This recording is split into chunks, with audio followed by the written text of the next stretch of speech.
seem like we feel the same. We love what we hate.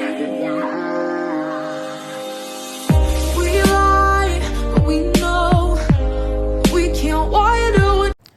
How can we truly understand who we really are? Hello friends, this is Yundel, and today's share is about understanding who we really are and the importance of it. I am sharing this with you from my own reading and of course from my own life experiences. As I grow older, I learn a lot through my experiences. Living a life is not really easy, and it doesn't mean to be easy either. The importance of knowing who we really are is very important in order for us to have more strong self-confidence, to have more strong self-esteem, that we know how to handle things in this life when we really know who we really are. And it takes time. Maybe you are saying, yes, I know who I am. Yes, I know who we are. But have you ever understand that where you come from, it also affects of who you are? We must really understand of being who we are in order for us to be more confident and to live our best life. Living our best life need to be understanding of who you really are as a person. It becomes easier for you to handle things in this life when you really understand who you are and understand where you come from. Because where you come from really helps you to understand who you really are. I am sharing this with you because many times we are taking for granted and we are complaining that we are struggling from one thing to another. And why is that? It becomes easier for us to take decision that is best for ourselves, to decide something for ourselves when we know who we really are. And you can respect where you come from and who you made from. You have to understand where you come from. Who made you from this decision and this life? You have to understand that. And how can we really truly understand if day by day we are taking it for granted? You have to understand life first. Your purpose, your goals, your needs.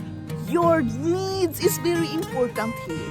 What you love doing and why you love doing it. That thing is also very important to understand, because we are more productive of doing what we are doing when we love it, when we embrace our passion.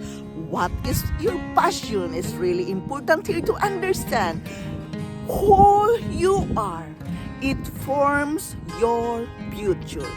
Who you are, it forms how you will become to be a successful person. And to understand all these things is really not easy. You have to define your purpose. You have to understand your goals. You have to understand your needs and why you are needing it.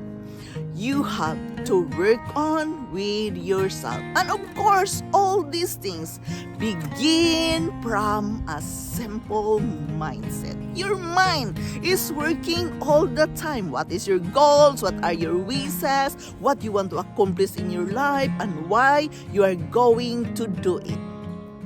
Many times we are doing things because of our feelings, but not always that thing is good for us. It's good that we can do things according to our feelings, but you have also to think what is the outcome of that. The circumstances you have to face because you are doing things according to your feelings and not according to your mindset. We all must think this thing and base our decision based who we are and where we come from. I know this is not an easy share, but I am just sharing this with you as a reminder that we must truly understand who we really are. It is important to understand who we are. When we are more oneself aware, we are better at understanding ourselves. We are then able to identify changes we want to make and recognize our strengths so we can build on them. Self-awareness is often at first step to goal setting. This includes admitting when you don't have the answer on your own mistakes. Yes, we must know our goals. To know who you really are, you must know what you love. You must know your morals. You must understand your needs and the importance of it. You must know your standards, what you will not tolerate and what you are willing to die for. It defines who you are. Keep in mind that as you grow older and are exposed to different people and experiences, who you are steadily evolves. You are who you are. We must understand that what is the difference between who you are and what you are, who normally applies to a person. What I think in this context, who might attract the information about your family background, identifying your facts, relationship, and whereas what might be the answer more in terms of attributes and roles. We must understand the important to know who we are. If we lose who we are, we can find ourselves going along to others because we aren't sure what we want anymore. This can end up being painful and can also mean we are living a life that's not for our best. Others may even take advantage of the status of who you really are. It is correct to say how about you. However, it can work as a very short phrase. Yourself, think about you. You have to understand what is your life is about. You have to understand the important to know who you are and where you come from.